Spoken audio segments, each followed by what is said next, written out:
What's good, everybody? It's your boy Matthew Maley for MatthewMaley.com. Well, as you can tell, we are back on the couch. It is time for another weekly movie review. So this week, I am checking out a movie that I actually rented kind of like right after it came out, but my disc was all scratched.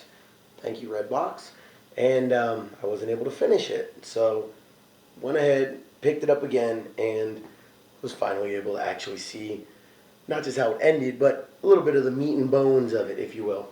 So I'm talking about The Vow, the rom-com that just came out this past year, starring Rachel McAdams, Channing Tatum, um, Jessica Lange, Sam Neill, and who's the other guy?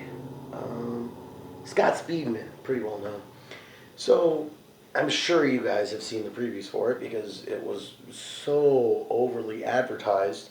Um, Basic summary of it is Rachel McAdams and Channing Tatum are desperately in love, and thanks to a car accident, she wakes up, or she's in a coma. When she wakes up from her coma, she has no memory of the past 5 years of her life, has no memory of Channing Tatum being her husband, has no memory of their marriage, has no memory at all. Last thing she remembers is she's still engaged to her previous fiance, played by a very smarmy and rat-looking Scott Speedman.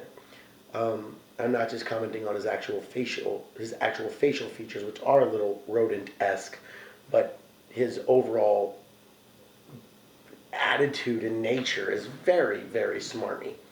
So, from as soon as she wakes up, that's when things get very difficult, to say the least. She doesn't know this man that she's married to. She doesn't have feelings for him. She doesn't really have anything towards him. So it definitely causes some issues.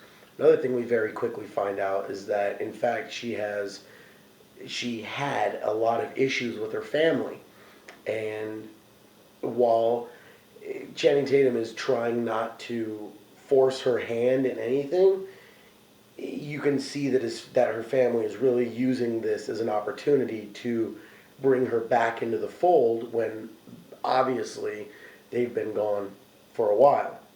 So, and you can tell that they're kind of that her parents. What's up, baby girl? What's up, baby girl? What's up? You want to be on camera? Yeah, do you, Bella? Beautiful Bella, little little boxer. She's cute. I'm sure you've seen her in a couple other videos. Come on. Oh, you silly. So, anyway, I'm sorry. But anytime you want to show people as bad guys, use Sam Neill and Jessica Lange. Because Sam Neill always looks creepy and just a bad guy. He is like the ultimate, like, bad guy businessman, was what I think of when I see Sam Neill. And then Jessica Lange, ever since watching her in American Horror Show or Story, whatever it was called, she terrifies me now. That woman is nuts, all thanks to that show. So anything I ever see her in from now on, I just assume that she's horrible and going to do something awful to everybody involved. Um, so one thing I gotta say is that I don't. It wasn't a very good movie. Let's first that and put that out there. But what pisses me off is that it could have been. It really does tackle an interesting aspect of what do you do? If this legitimately happened, it really does tackle some thought provoking topics. Wow, I've been licked to death now. Oh, and she's back for more.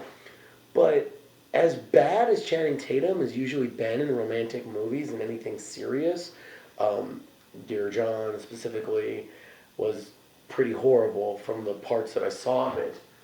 But I gotta say, it was Rachel McAdams who was lacking in this, and I don't know if I just couldn't believe her, but it was weird. I really didn't feel her serious sensitiveness at all. And I think it's also partly they do try to portray her a little bit as a bitch, but not enough to where you dislike her, because she is still the hero of the show or of the movie. So, they don't want you to hate her per se. but at the same time, she does some stuff that's kind of messed up, to be quite honest. And it's difficult to ever say that I would feel bad for Channing Tatum, just based on the fact that he's incredibly good looking. Pretty much every woman in the world wants him, and he's starred in like three big budget films this year that have all done really well. But you really almost do kind of feel sorry for him, where he's really, really, really trying everything he can for her, but she is completely not the same person she has been for the past 5 years. And so it's really difficult for him watching her essentially fall out of love while he's still so in love with her. So it really could have been a very good, thought-provoking movie, but at the end of the day, they kind of just took a couple, standard romantic cop-outs. And while I thought that the film might end on the type of note that I like, it ended up not. Um, so I'm not gonna completely spoil it like that, simply because there's some people out there who probably want to watch this. But I was a little disappointed at the end. I'm not as wow. You just want to be right in the film, don't you, Bella? I'm not as disappointed as I could have been. I feel the movie did recover a little bit, but I still feel that it could have been a lot better. So at the end of the day, and like I said, I'm not going to give away anything else because there are some people out there who probably still want to see it. Wow, you are going ham. What is it with dogs that just love to lick? I swear, I just got a bath. Um, but at the end of the day, I really got to say that the movie disappointed me. Um, I don't feel it was even worth spending money on Redbox unless you just are desperately in love with Channing Tatum or Rachel McAdams, even though I didn't think Rachel McAdams looks that hot in this. And she's one of the few Caucasian women that I do find decently attractive. I didn't even think she was that hot in this. Um, at the end of the day, I'm giving it 2 stars. So, in my opinion, a bad movie. Take it for what it is. It's not a bomb. I can't even say that it's average. It's bad. So if you really want to see something and have some time to waste and whatever, I guess watch it. But I can't even recommend that. If you do, realize you're doing that on your own volition, and this is not my recommendation. Because personally, I don't think it's worth $1 or the 2 hours or whatever. The best part in it, in my opinion, was some of the snappy dialogue between Channing Tatum and his assistant. Channing Tatum runs a recording studio. Now that's some of the funniest dialogue and the best dialogue was between Channing Tatum and his assistant. But I mean that's so minimal in the movie. It's like eh. And a lot of while some of the things I thought were sweet, it just a lot of it was just felt so unbelievable and or not believable. I guess is a better way to describe it. I don't know if maybe it's just that they didn't have that great of on-screen chemistry, but or that they were just trying to make Rich McAdams seem like a bad person. But I don't know, I just never believed it. And that surprisingly wasn't because of Channing Tatum. I like C. Tates, honestly. I mean, I don't know why. He's not that great of an actor, but I think he's a funny guy. He seems like a cool dude, I guess, at the end of the day. He seems like a guy that would be cool to, like, just chill with, you know? A guy that would be cool to, like, party with or go to the gym with or something. I don't know. As corny as that sounds.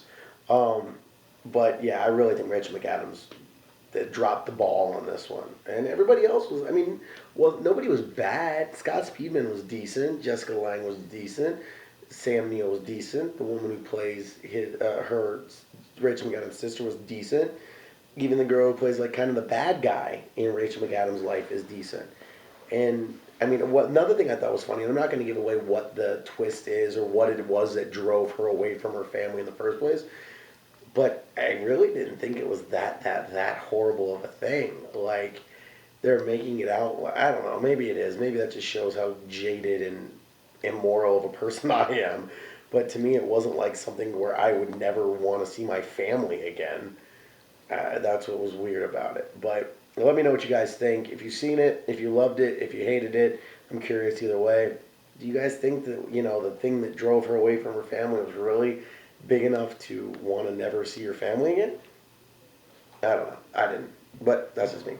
So at the end of the day, The Vow gets a big fat 2 stars out of 5 from your boy for this week's weekly movie review. Let me know what you guys thought. I'm always wanting to hear comments, feedback, all that. So let me know. Of course, you can check out the rest of my videos right here on MatthewMaley.com. Just click the current video blog tab. You got everything listed there. You can also check out all my previous entries from the previous video blog. It goes back the last couple of years. You can also check me out directly on YouTube. Search for Matthew Maley Poker, where you can like my videos, you can comment on my videos, and you can subscribe to my channel. You can also check me out directly on Facebook. Search for Matthew Maley Poker there as well. I list all my videos on there, so you can check them out on there if you're already on Facebook. You also can keep track of all my poker posts and everything else going on in my life here in Vegas. As well, you can check me out up on Twitter. Follow your boy at Matthew Maley. Always tweeting about all kinds of random stuff. So follow your boy and stay up to date with everything. So until the next video, I'm officially signing off. Hope everybody has a great weekend, and don't waste your time on this movie. Peace out, y'all. Watch out, Bella. I gotta turn it off. Watch out. Of course, she's got to sit right in my way.